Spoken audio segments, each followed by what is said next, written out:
Nang sumugod ang aswang sa akin, ay mabilis akong umiwas. Sumubsob siya sa pader at ginamit ko yung pagkakataon, saka ko siya sinakal ng braso ko mula sa likod. Nagwala si Marina at pilit akong sinusubukan na kagatin, pero bago pa niya nagawa yun, ay sinaksak ko siya sa dibdib. Sinadya kong hindi patamaan ang puso niya. Pagkatapos ay tinulak palayo at sinipa ng malakas. Susugod dapat ito nang humarang si Ayla sa harap ko at umiiyak na binato ng asin ang kaibigan. I'm sorry, Marina. Hindi ko sinasadya na saktan ka. Pero sana maintindihan mo na walang kasalanan si Jigger. Minahal ka niya. Alam ko yun dahil sa akin siya umiiyak noon. Hindi rin naging madali para sa kanyang bitawan ka. Pero kinailangan niyang mamili. Kaya sinamantala mo at inagaw siya sa akin. Wala akong inaagaw sa'yo.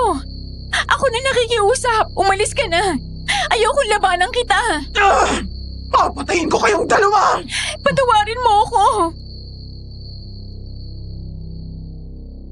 Nagulat ako nang biglang ilabas ni Ayla ang baril ko.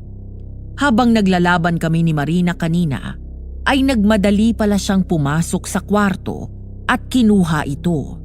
Nang sumugod ang aswang, agad kinalabit ni Ayla ang gatilyo at tumama ang bala sa dibdib nito. Napaluhod siya sa sahig, sabay hawak sa kanyang sugat. Umalis ka na, pakiusap. Ayoko umabot sa puntong ako nang papatay sa'yo. Kaibigan pa rin kita kaya mahalaga ka sa akin. Itong tatandaan nyo, hindi pa ako tapos sa inyo. Maghanda ka dahil malalaman ng pinuno ang totoo. Marina, sandali lang! Hayaan mo na siya, Jigger.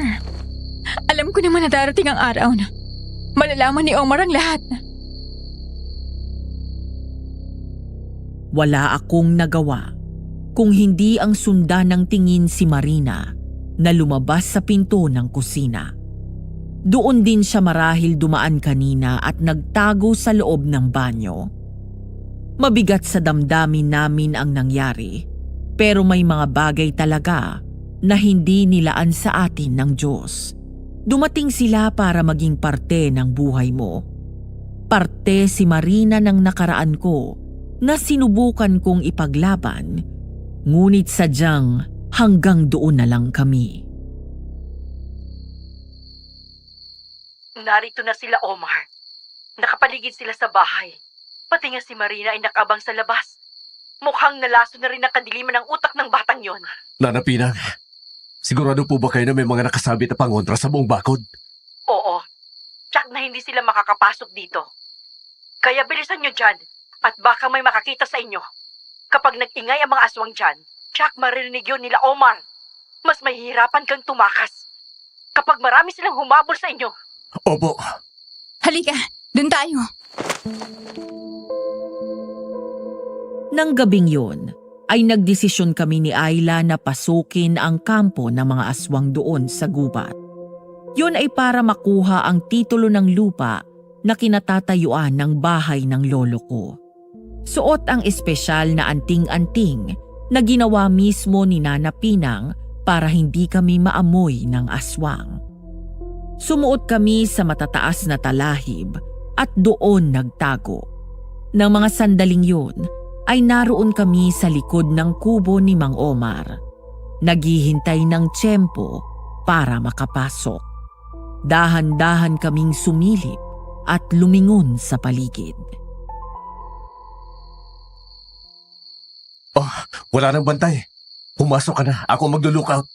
Yung baril mo. Nandito at nakanda na. 5 minutes lang to. Alam ko kung saan niya tinatago mga bagay na importante sa kanya. Tumapak sa hita ko si Ayla, saka sumampa sa bintana, papasok ng nakasaradong kubo ni Omar. Habang ako naman ay nagsilbing lookout. Habang nagbabantay, ay panay ang lingon ko sa kanya sa loob. Pumunta siya sa harap ng altar ng demonyo at binuksan ng isang baul na kulay itim. Nakita kong inisa-isa ni Ayla ang mga papel na naroon. Maya-maya pa Nagulat ako nang may biglang dumating na aswang. Aangil pa lang dapat ito, pero mabilis kong binaril at tinamaan sa ulo at puso. Bilisan mo! May nakikita na sa akin na isang aswang! Oo, sandali na lang to. Ayla, bilis! Dalawa na yung dumating na aswang! Eto, nakita ko na. Halika na! May mga humahabol sa atin. Nagmamadaling umakyat sa bintana si Ayla at inalalayan ko siya palabas. Nang paalis na dapat kami, ay may dalawang aswang na nakakita sa amin. Pagkatapos ay umangil ang mga ito.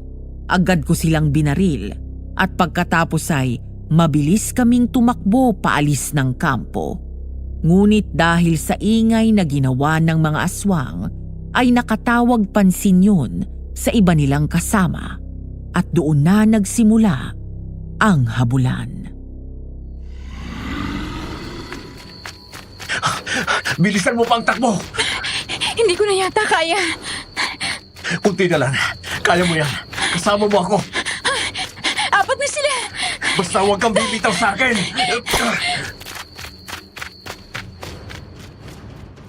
Nang makakuha kami ng tiyempo, ay huminto kami sa pagtakbo at isa-isang binaril ang mga aswang na humahabol sa amin. Nang maubos ang bala, ay agad akong nagpalit ng bagong magazine. Nang bumagsak ang apat na aswang, ay muli na naman kaming tumakbo. Makalipas ang ilang sandali, ay natanaw na namin ang bahay. Bigla kaming napahinto at nagtago sa likod ng mga puno nang makita na naroon nga sa harap ng mga aswang. Pero gaya ng sinabi ko kanina, sa dami ng nilagay ni Nana Pinang na pangontra, hindi sila makapasok sa bakuran. Hingal na ginala ko sa paligid ang tingin ko. May ilang aswang sa bandang likuran. Kahit tumakbo kami ng mabilis, ay tiyak maaabutan kami ng mga ito at makukuha ang atensyon ni Namang Omar na nasa harap ng bahay. Lumabas ka dyan, impostor! Nasaan ang anak ko? Ilabas mo si Ligaya! Alam na niya. Tinutuon ni Marina ang banta niya. Anong gagawin natin? Huwag kang mag-alala. Hindi ka niya makukuha sa akin. Pinapangako ko yan sa'yo. Natatakot na ako, Jigger. Paano kung hindi tayo makalabas ng buhay dito? Paano kung makuha ako ni Omar at patayin niya ako o gawing aswang? Hindi mangyayari yon. Hindi ako papayag. Magkakamatayan na kami, pero hindi ko hahayaan na saktan ka niya. Ngayon, ang kailangan kong Ayla ng malakas ang loob. Gagapang tayo mula dito hanggang doon sa bakod. Okay? Kaya? Oo, kaya. Dahan-dahan kaming gumapang sa gitna ng mga damo, habang ang mga aswang naman ay palakad-lakad at patuloy na lumilingon sa paligid. Nang biglang may naglakad na aswang sa hindi kalayuan. Pigil hininga kaming huminto, pero bigla itong tumungo at nakita kami. Nagulat si Ayla nang mabilis kong hinablot ang aswang at nagpambuno kami. Bago pa makaangil ang aswang ay pinukpok ni Ayla nang nadampot niyang bato ang ulo nito saka ko binaril sa gitna ng noo. Nang bumagsak ang aswang, nakita namin nakalingat ang ibang kasama nito. Mabilis kaming tumayo at kumaripas ng takbo papunta sa gate. Ayun sila, Pinona! Habulin at kunin ang impostor na yon! Jigger, ayun sila! Bilis! Malapit na tayo! Pasok! Bilisan nyo! Eksaktong pagpasok namin ay nakalapit na si Omar sa gate. Agad yung sinarado ni Nana Pinang at mabilis kaming tumakbo palayo sa bakod. Galit na umangil si Omar at ang mga kasama niyang aswang. Mahigpit kong niyakap si Ayla na ng mga sandaling yun ay tinatamaan na ng takot. Nasaan si Ligaya? Anong ginawa mo sa anak ko? Wala akong ginawa sa kanya. pa ang muntik niyang patayin. Nung magkaharap kami, bigla na lang siyang bumulagta at namatay. Huwag mong pilugin ang ulo ko. Sino ka ba talaga? Bakit iisa kayo na mukha ng anak ko? Wala rin akong alam. Kaya ako lang ginaya ang anak mo para mailigtas ko ang sarili ko mula sa inyo. Pagpapayaran yun ang baha ng pagkamatay ni Ligaya. Lalo ka na babae ka! Hindi mo siya makukuha sa akin, Omar! Paano? Sa umpisa pa lang, ay alam ko na kung ano ka. Kung inaakala mo na nauuto mo ako, nagkakamali ka. Sinasakyan ko lang ang mga kasinungalingan mo. Pareho kayong manluloko! Hindi ba't ganun ka rin? Alam kong wala naman talagang utang si Lolo Nap sa'yo. Ginamit mo pa talaga sa kasinungalingan ng papa ko. Ayaw mo ibigay sa akin ang titulo dahil gusto mo angkinin ang lupa ni Lolo para maghari ka sa bayan na to. Pero hindi mo na magagawa yun ngayon dahil nakuha na namin ang titulo ng lupa at bahay na ito. Ibalik niyo sa akin yan! Hindi! Isa kang malaking tanga dahil ikaw ang naisahan namin. Mga hayop! Halina kayo sa loob! Hayaan niyo sila dyan!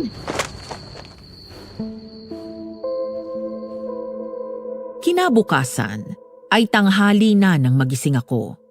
Pagdilat ng mata ko ay wala na si Ayla sa tabi ko. Nang bumangon ako, natigilan ako nang makita siya na nakatayo sa harap ng bintana habang naririnig ko ang mahina niyang pag-iyak. Dahil doon ay bumaba ako ng kama at nilapitan siya sa kaniyakap mula sa likod. Marahan akong natawa nang sinubukan pa niyang itago sa akin ang luha niya. Hindi namin namalayan kung anong oras na kaming natulog. Magdamag kaming gising at nagbabantay dahil hindi talaga umalis ang mga aswang sa harap ng bahay. Hindi kami natulog at naging kampante sakaling makagawa ng paraan ang mga ito na makapasok sa bakuran. Huwag mo nang itago. Narinig na kitang umiyak eh. Bakit? Anong problema? Ewan. Siguro tinatabla na ako ng takot. Para napapagod na rin ako. Gusto ko na umuwi. Gusto ko na makita ulit si Mami. Miss na miss ko na siya. Okay lang mapagod, mahal. Pwede ka magpahinga, pero kapag kaya mo na, laban ulit. Ikaw na nga nagsabi. Ginagawa mo ito alang-alang sa mga tao dito. Bilang pulis, naiintindihan ko ang pinanggagalingan mo at tama ka. Kung hindi natin sila tutulungan, hindi lang tong bayan na ito ang sasakupin ng aswang. Maging ang iba pa. Para yung mga zombie sa pelikula. Dumadami ng dumadami. Thank you Kasi dumating ka para hanapin ako. Kung wala ka, hindi ko alam kung buhay pa ako hanggang ngayon. Dahil mula nang mapunta ako sa poder ni Omar, walang sandali na hindi ako natakot para sa buhay ko. Kung alam mo lang kung gaano kalala ang naging trauma ko. May nakikita akong pinapatay nila sa harapan ko at kinakain ng buhay. Galit na galit ako nun sa sarili ko dahil wala akong magawa. Pakiramdam ko kasalanan ko na namatay sila. Dahil wala akong sapat na lakas at armas para lumaban para sa kanila. Anong laban ko sa isang katayabang aswang? Pero mula noon, hindi ako matahimik at palagi akong kabado na malalaman nilang totoo at patayin ako. Nilakasan ko lang talagang loob ko. Naalala mo yung kwento sa atin ng mami mo? Tungkol sa 3 lalaki sa Biblia na pinasok ng hari sa isang nagbabagang apoy sa loob ng isang hurno. Nalagay sila doon at intensyon na patayin dahil ayaw nilang sumamba sa Diyos-Diyosa ng hari na gawa sa ginto. Habang nasa loob ay nagdasal sila sa Panginoon at nakita mismo ng hari at ang mga tao doon na sa halip na 3 ang makita nila sa loob, 4 na tao ang naroon sa gitna ng apoy. Nang pinalabas silang 3, kahit maliit na paso ay wala silang natamo. Dahil ang ika-4 na nakita ng hari na kasama ng 3 ay ang Panginoon. Naniniwala ako na ganoon ang nangyari sa'yo. Tumira ka sa kampo ng mga aswang ng mahigit 1 linggo, pero prinotektahan ka ng Diyos. Dahil ikaw ang ginamit niya para wakasan ang kasama ni Omar. At dahil doon, proud ako sa'yo. Ako ang pulis, pero di hamak na mas matapang ka kaysa sa akin. Mahal naman Lagi mo akong pinapaiyak Tana, malapit ang matapos to. Mamayang gabi na ang nakatagda natin pagkaklas. Nakahanda na si Kapitan at ang mga sundalo. Jigger? Ayla? Gising na ba kayo? Nakapagluto na ako ng tanghalian. Susunod na po, Nang. Matapos mananghalian, ay nagtipon kami ulit doon sa dining table at tinignan ang titulo na nakuha ni Ayla. Nang tignan namin yon, ay tama ang hinala ko. Sa lolo ko lang nakapangalan ang bahay at ang malaking lupain niya sa probinsya. Lahat ng sinabi ni Omar ay walang katotohanan. Habang naroon, ay naikwento sa amin ni Nana Pinang ang personal na relasyon ni Lolo at Omar. Ano ho ba ang connection ni Omar kay Lolo Nap? Ang sabi sa kwento, noong araw daw ay parehong palaboy sina Mang Nap at Omar. Inampun sila ng isang may kayang byudo na si Mang Narding kung tawagin dito. Pero sa dalawa, si Mang Nap ang mabait, matalino at masinop sa pera. Si Omar ang pasaway at walang dinala kung hindi basag ulo. Hanggang sa pinalayas daw ni Mang Narding itong si Omar nang may mapatay ito. Nang mamatay si Mang Narding ay may hidwaan na si Mang Nap at Omar. Hanggang sa kalaunan ay may mga paisa-isang namamatay ang mga tao rito. Ang iba ay nawawala. Nagulat na lamang kami nang biglang sumalakay ang mga aswang dito sa bayan. Lumabas ang katotohanan na aswang pala si Omar at siya ang nagparami ng mga kalahi niya dito. Talaga palang may balak siyang maghari-harian dito nun pa. Nung umalis po kasi kami dito, wala pa naman yung mga aswang na yan eh. Meron ng aswang noon pero mangilan-ngilan pa lang. Nababalita man iyon pero hindi pinapakalat sa buong bayan. Iyon ang dahilan kaya umalis dito ang mama mo matapos mamatay ang papa mo. Hindi niya nakayanan ang takot, nag-alala siya sa kaligtasan niyong magkakapatid. Tapos ay sumunod na kinuha ng mga tito at tita mo, si Lolo Nap, dahil ilang beses siyang pinagbantaan ni Omar na patayin. Ang tagal na rin palang nagtitiis sa mga tao dito. Pero bakit hindi na lang sila umalis? Ang sabi ni Marina noon, karamihan sa mga tao doon ay mahal na mahal ang bayan na to. Kaya hindi nila magawang iwan. Bukod doon, may mga ari-arian na yung iba rito. Takot pa ang mga aswang noon na lumantad dahil takot sila sa lolo mo, lalo na si Omar. Hindi ba nabanggit sa'yo ng mama mo? Isang magaling na albularyo rin ang lolo mo. Sa katunayan ay siya ang naging guro ko. Noong pumasok ako dito bilang kasambahay ng lolo mo, marami ang mga naghihingi sa kanya ng tulong. Talaga po? Oo, pero may isa pang babae na palaging kasama ang mama mo. Palagi silang magkausap ng lolo mo. Sa pagkakatanda ko taga-kabilang bayan yon. Teka, may naitabi akong larawan dito ng picture ng mama mo na kasama ang kaibigan niyang yon. Basta, ang naaalala ko lang, dumating itong babae na ito na buntis. Pero maliit pa ang tiyan niya. Tapos ang alam ko, nawala din siya dito at may dumukot sa kanya. Naalala ko pa na nagkagulo sila rito. Bumalik makalipas ang ilang oras na umiiyak at takot na takot. Teka, may picture pala akong nakita rito. Nakasama siya. Eto. Oh, siya. Teka, ang mami ko to ah. Oo nga no. Si tita rin. Gulat na gulat kaming dalawa ni Ayla nang makita ang isang lumang larawan na kuha sa mismong bakuran nitong bahay. Doon ay nakita ko ang mami ni Ayla na katabi ng mama at papa ko, habang karga ako na ang tansya ko ay nasa 2 o 3 taong gulang pa lang ako doon. Naroon din ang picture ni Lolo Nap. Walang nakapagsalita agad sa amin dahil sa bagong revelasyon na yon. Ayun! Tama! Renata ang pangalan niya. Siya po ang mami ko. Kahit kailan ay wala siyang nababanggit sa akin na taga rito siya sa probinsya na to. Ang alam ko talaga ay laking Maynila siya. Ang mabuti pa, tawagan natin si tita rin mamaya. Tsak nasa trabaho siya ngayon eh. Anong kinalaman ni mami sa mga nangyayari dito? Ang naaalala ko, nang matagpuan siya sa gubat ng mga pulis, ay tulala na siya.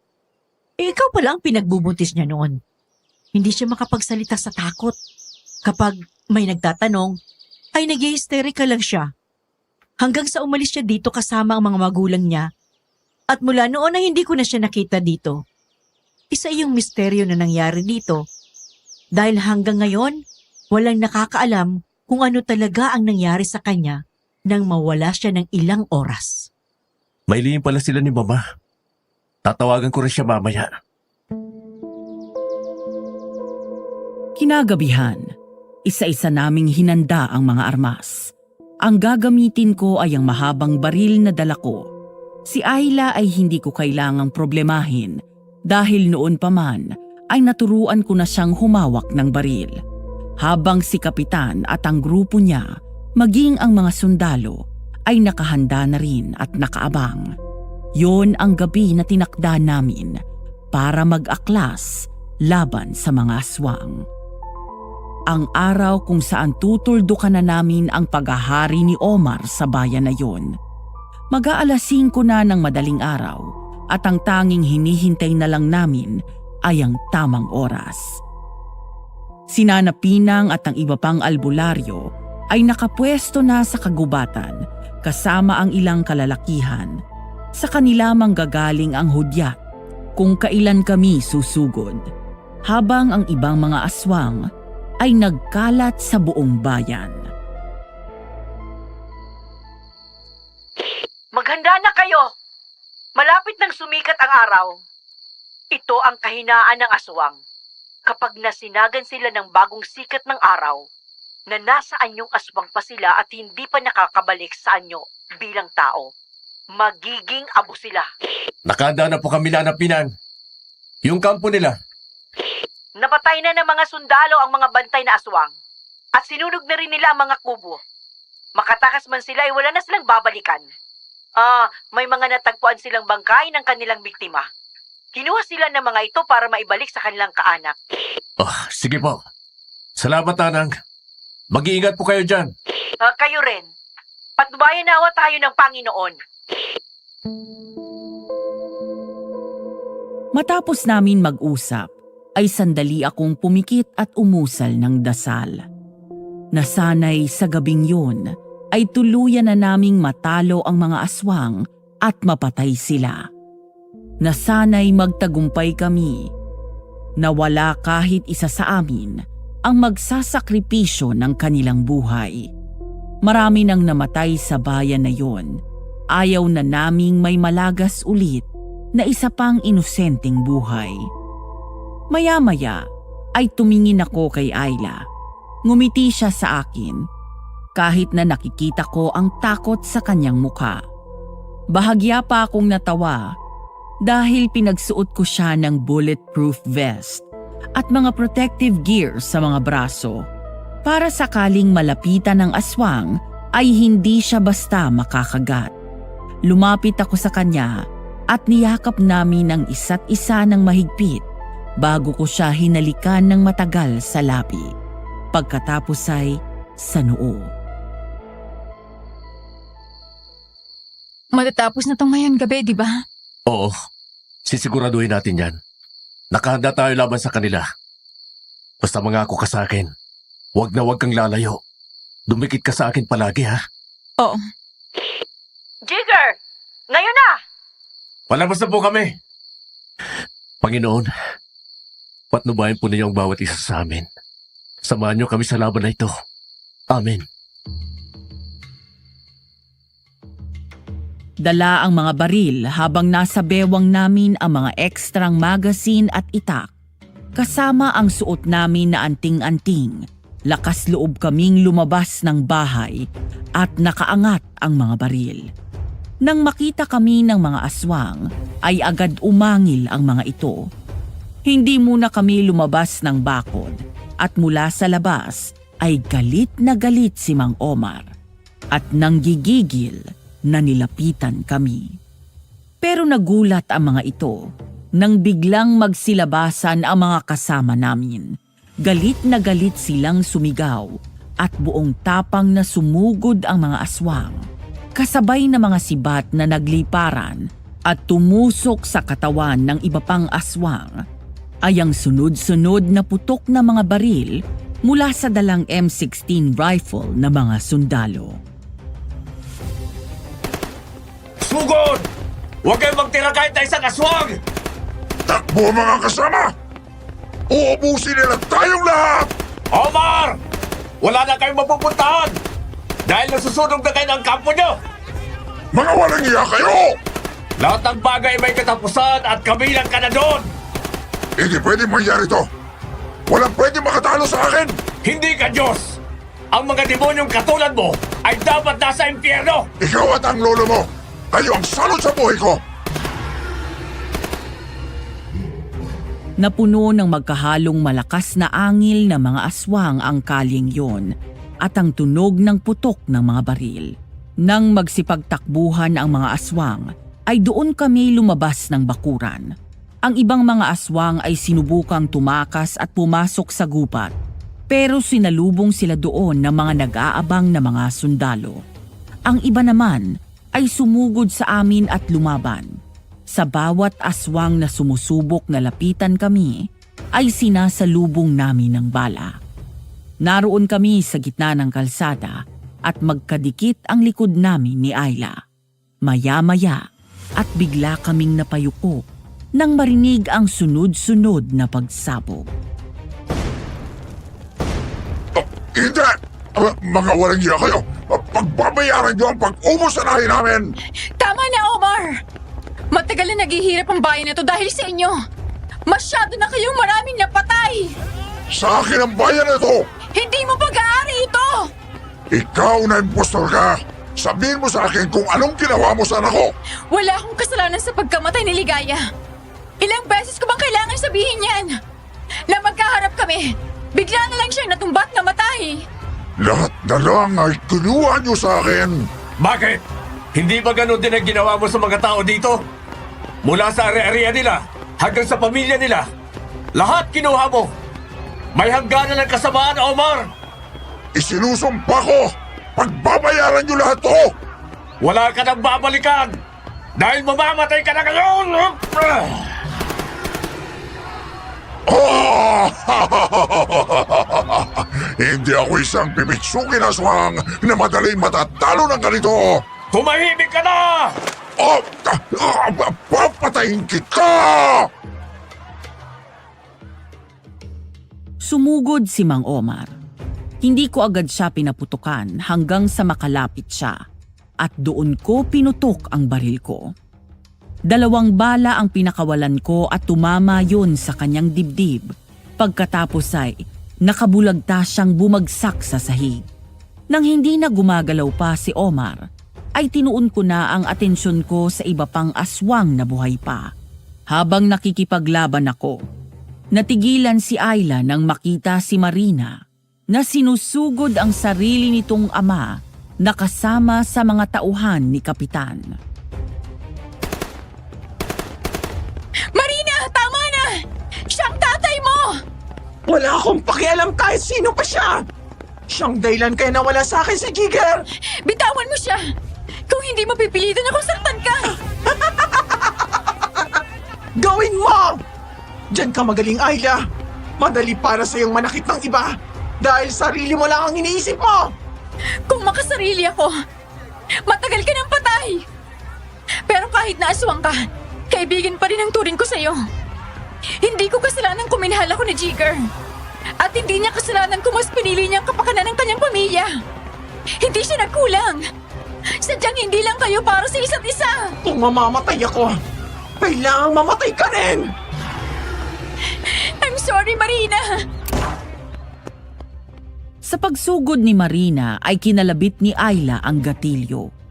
Sa maraming balang pinakawalan niya, 4 ang tumama sa katawan ni Marina at lahat tumama sa kanyang dibdib.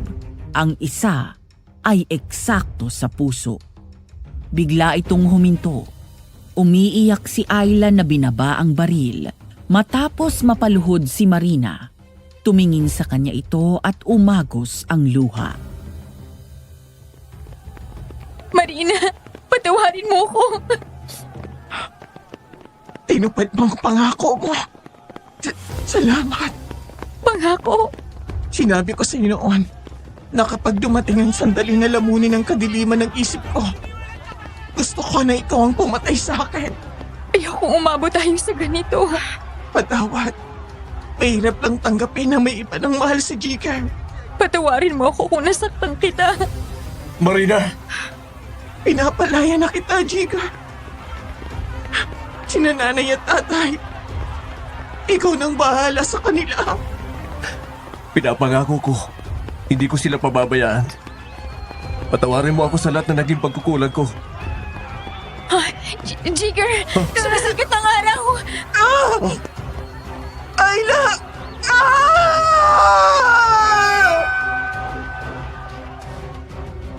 Kasabay ng pagsigaw nito ay gayon din ang iba pang aswang. Natakpan ko na lang ang bibig ko sa gulat. Nang unti-unting naging abo ang katawan ni Marina. Nang tamaan nito ng sinag ng araw. Sa isang iglap, sa pagsikat ng araw at sa pagdating ng bagong umaga. Sa wakas, ay tuluyan ng nakalaya ang bayan na yun mula sa mga aswang na naghari matapos ang matagal na panahon. Napangiti kami ni Ayla at naiyak sa tuwa sa kaniyakap na mahigpit ang isa't isa nang magsigawan ang lahat. Naglabasa ng iba pang tao sa kanilang bahay at sumama sa pagdiriwang. Wala na ang mga aswang! Patay na sila! Nagawa natin! Nagtagumpay tayo! Magkakauwi na tayo!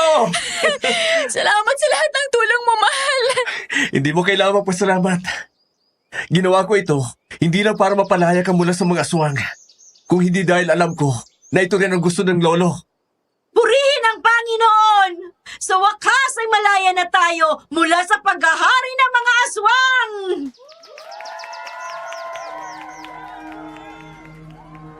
Mula doon sa labas ng bahay, ay natanaw ko si Ayla na naroon sa bintana at nakatanaw sa labas. Habang ako naman ay kausap si Nana Pinang, kapitan at ang lider na namumuno sa mga sundalo. Nang lumingon ako sa kanya, ay napangiti ako nang kumaway sa akin si Ayla at nag-flying kiss pa. Matapos yun, ay muli kong tinuon ang atensyon ko sa mga kasama ko. Sinuyod namin ang paligid. Pati ang iba pang mga sundalo ay sinuyod na rin ang gubat. May natagpuan silang mga mangilan-ngilan na aswang doon at napatay na rin nila. Ngayon, sigurado na tayo na wala nang natitirang mga aswang dito. Ang ibang mga nakatakas sa labanan ay namatay na din dahil tinamaan ng sikat ng araw. Sa tingin nyo, kasama na doon si Omar? Nang mamatay siya matapos samaan ng bala ng baril ko, ay napunta na sa ibang atensyon ko dahil may sumugod ng ibang aswang sa akin. Hindi ko na nakita naging abo ang katawan niya. Kung napuruhan mo siya sa puso, ay tsak na patay na yon. Wala na siyang kubo para takbuhan at silungan niya at doon magpagaling ng kanyang sugat. Salamat sa Diyos at matatahimik na ang bayan na ito. Salamat sa pagtutulungan natin. Sayang lang at may mga namatay pa rin sa mga kasama natin. Nakakalukot nga po eh. Pero hindi na uwi sa wala ang pagkamatay nila dahil lumaban sila para sa bayan na to. Kung hindi dahil sa lakas ng loob na ipinakita ni Ayla na siyang nagsimula ng lahat ng ito, hindi magiging posible lahat. Kaya nga ho, pinagmamalaki ko siya. Napakapalad ko sa kanya, Nanang. Oh, anong plano mo? Kailan ang balik niyo sa Maynila? May asikasuhin lang po ako tungkol sa lupa. Napagdesisyonan na po namin na ibibenta ko na ang lupa at bahay. Yung mga bahay na nakatayo sa lupa ni Lolo, nagsabi na interesado silang bilhin ang lupa. Yung ibang parte naman ay bibili ng lokal na pamahalaan at itong bahay ni Lolo, si Kapitan ang bibili. Magandang desisyon yan, iho. Ako naman uuwi na rin ako sa pamilya ko. Matanda na rin ako at gusto ko silang makasama. Naintindihan ko po. O siya, sige. Uuwi muna ako sa bahay ko doon sa bayan. Baka bukas na ako bumalik ha. Mga iniwan akong pagkain sa ref. Lulutuin niyo na lang. Sige po, salamat. na engagement ring. Ha? Anang, saan po galing yan? Nariyan ang mga kapitbahay natin at pinabibigay nila ito sa inyo bilang pasasalamat sa tulong nyo. Isa lang ito, marami silang nasa ibaba at naghihintay sa inyo, kaya bumaba kayo sandali. Ay, oo nga mahal. Ayun sila ho, ang dami. Halika, baba tayong dalawa. Kasama si Nana Pinang ay bumaba kaming dalawa ng bahay at pumunta sa gate. Masaya kaming nagkatinginan nang ibigay nila sa amin ang 5 kilo ng bagong katay na baboy. May buhay na manok pa, may isang kaing ng gulay, bukod pa ang prutas. Ang iba ay mga burong mustasa at atsara. May nagbigay pa ng mamahali na kagamitan sa bahay na pangkusina o mga vases. Na mga sandaling yon ay naluha si Ayla. Ngumiti ako habang nasa tabi at pinanunood siya habang tumatanggap ng walang katapusan na pasasalamat mula sa mga residente. Hanggang ang pasasalamat ay nauwi sa luha ng kaligayahan. Masaya po ako nakatulong sa inyo. Kahit wala po itong mga regalo na to, ang makita ko kayo ng ligtas at tahimik, sapat na po sa akin yon. At ang lupang kinatatayo ng bahay nyo ay malapit na rin pumapa sa inyo. Pinapayas ko na po lahat sa mga tao ko. Kapag nakabalik na ako sa Maynila, sila na po ang kakausap sa inyo. Ako man ay personal na nagpapasalamat sa inyong dalawa, lalo na sa iyo, Ayla. Ilang taon na akong naninirahan dito at napamahal na sa akin ang bayan na ito. Ang makitang malaya ang mga tao na nakalalabas ng gabi na walang bahid ng takot ay inaakala ko na magiging isang pangarap na lang. Wala pong imposible sa Panginoon, Nana Pinang. Ako po ay ginamit niya lang na kasangkapan para mapalaya kayo at masaya po ako na nakatulong. Oh, paano ba yan? At mukhang ang dami niyong dadalhin pa uwi. Oo nga po eh. Kailangan natin bumili ng cooler box, mahal. Oo nga At lagyan ng maraming yelo para doon natin ilagay itong baboy habang nasa biyahe tayo. Oh, sige na mga kasama at magpahinga na tayong lahat. Kailangan pa nilang ipagpatuloy ang pag-iimpake at maaga ang alis nila. Ha? Omar! Jigger! Takbo! Walang alis sa bayan na ito dahil lahat tayo ay mamamatay dito! Hindi ko alam kung saan nanggaling si Omar. Basta napatakbo na lang kami nang marinig ang malakas na angil nito. Paglingon namin sa likod ay naroon na siya. Agad kong hinawakan sa kamay si Ayla at agad kaming tumakbo palabas ng bakuran. Maging ang mga tao ay nagpulasan at nagsipagtakbuhan. Hinabol kami nito hanggang sa may nadamput akong sibat. Tinago ko si Ayla sa likuran ko nang huminto kami. Hayop ka! Buhay ka pa! Oh! Kailangan may matira sa amin para may magiganti sa lahi namin na inubos ninyo. Habang nagkakagulo ay wala kayong kalamalam na buhay ako. Gumapang ako papasok sa bakuran nyo at nagtago ako sa silong. Hayop ka! At talagang dito ka pa pumasok! Kinakailangan kong magpagaling at magpalakas ng ilang araw para matupad ko ang plano kong patayin kayong lahat. Ngayon, pagbabayaran nyo ang pagpatay nyo sa mga kalahi ko, lalo na sa anak ko. Nana Pinang, ang baril ko! Oo, kukunin ko agad. Hindi mo na magagamit yun dahil bago pa siya makabalik, ay patay na kayong dalawa. At muli mananaig ang kasamaan at maghahari ako rito sa bayan na ito!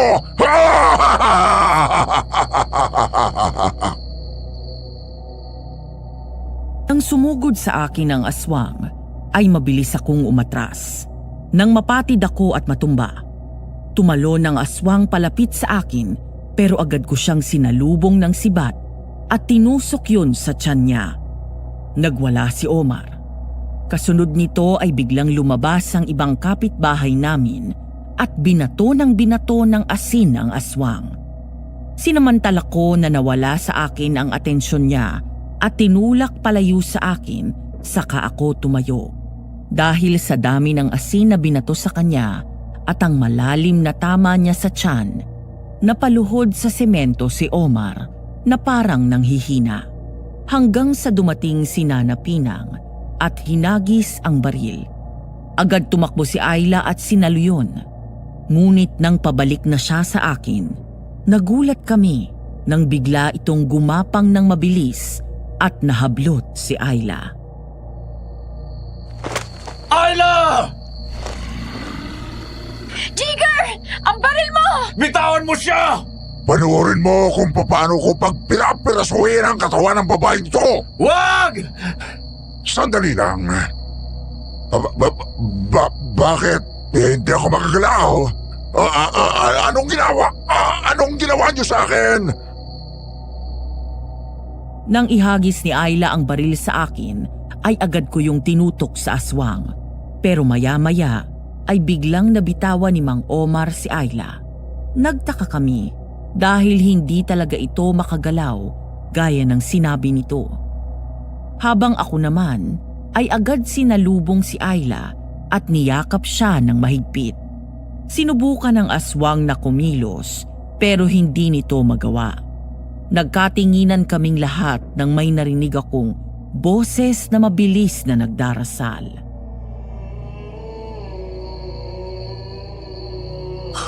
Sino yon? Hindi ko alam. Teka. Ang dasal na yon. Alam ko yon. Isa yung dasal na mangkukulam. Pero, hindi basta-basta dasal. Ang tanging nakakaalam lang ng bisat kapangyarihan nito ay yung may malakas na kapangyarihan. Pero, sinong... Mami?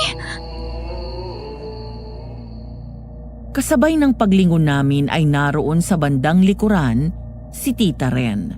Malayo sa kung paano ko siya nakilala na mabait, mahinahon at malumanay ang boses. May kakaibang aura ang mukha nito. Madilim, nakakatakot at makapangyarihan. Nang humakbang si Tita Ren, ay nanlisik ang mata nito sa galit.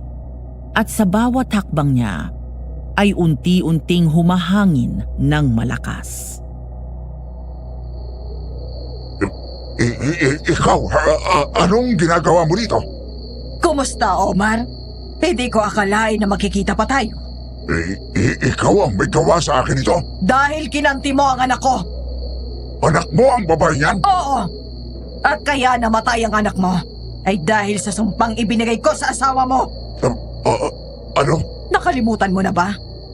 Noong dumalaw ako sa kaibigan ko na taga rito, pauwi na ako at dinukot mo ko. At ginahasa mo ako kahit nabuntis ako. Kung hindi ako nakatakas ay patay na sana ako ngayon at ang anak ko. Pero nagkamali ka ng babaeng nilapastangan dahil ako si Emiraya. Emiraya? Ang kilalang magaling at mabagsik na mangkukulam noong araw? Ikaw yon?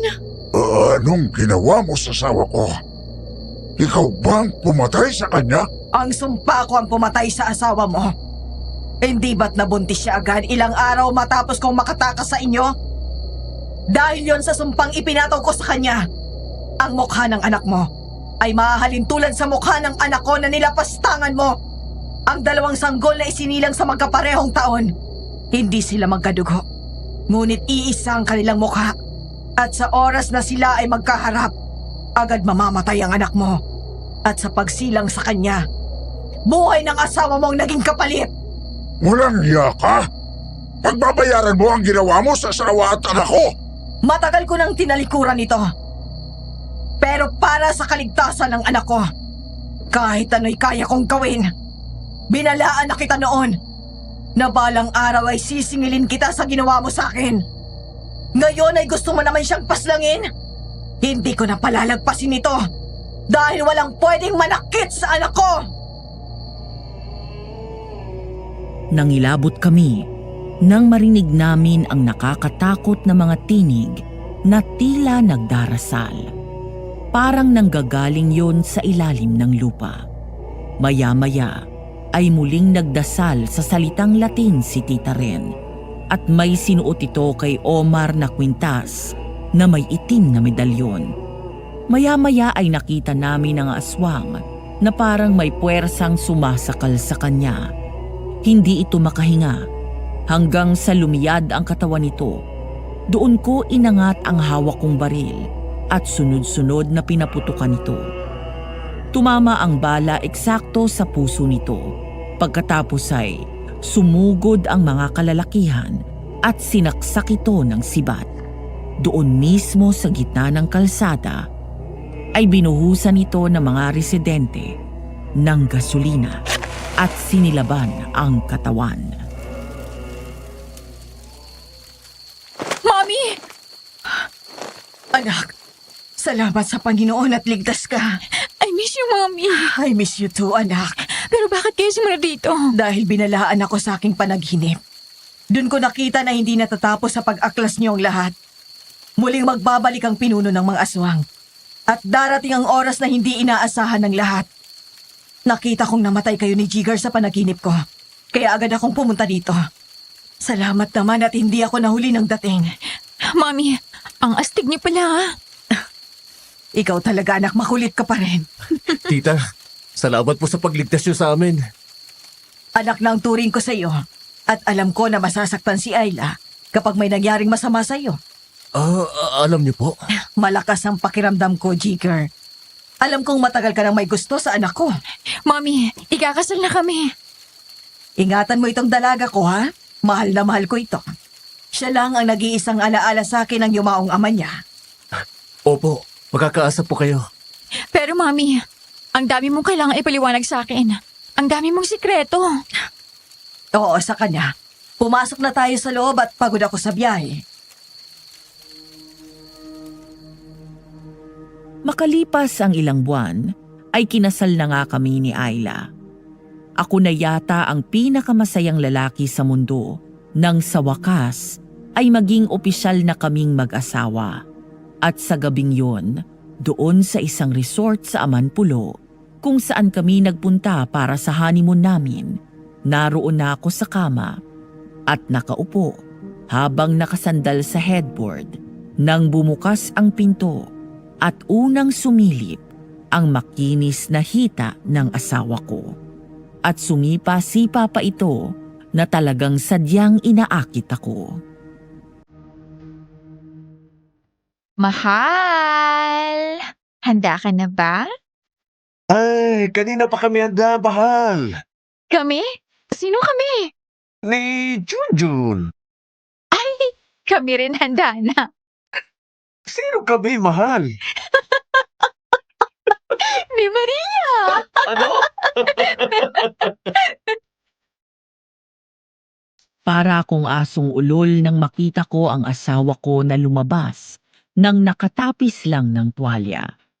Kaya hindi na ako nakapaghintay at agad akong bumaba sa kama saka tumakbo palapit sa kanya. Napahiyaw si Ayla nang buhatin ko siya at hinagis sa kama. Pagkatapos ay dahan-dahan akong sumampa doon hanggang sa magpantay ang mukha namin. Handa ka na ba sa habang buhay natin na magkasama? I was born ready, my love. Mahal na mahal kita. Handa akong ipaglaban ka kahit gaano karaming aswang bago madlang sa atin. Mahal na mahal din kita. Ready ka na bang sumigaw magdamag? I'm ready!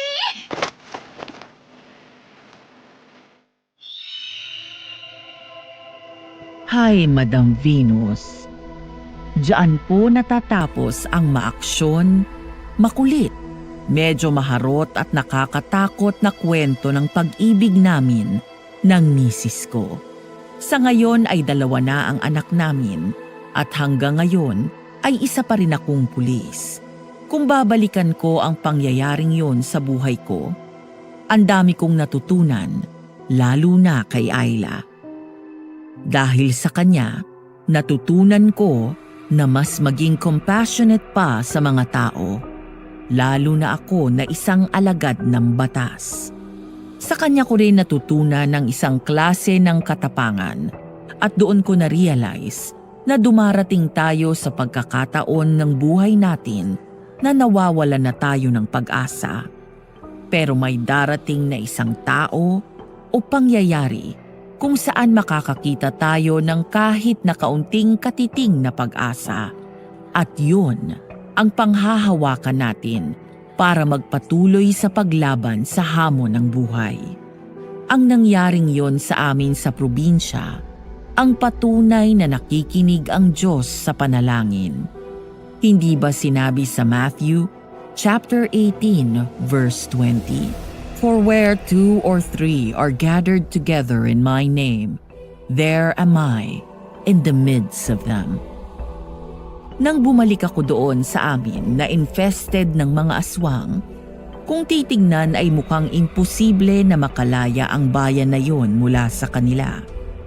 Pero dahil sa bawat pananampalataya ng mga tao doon, ang dating laman lang ng bawat panalangin ay sinagot ng Diyos.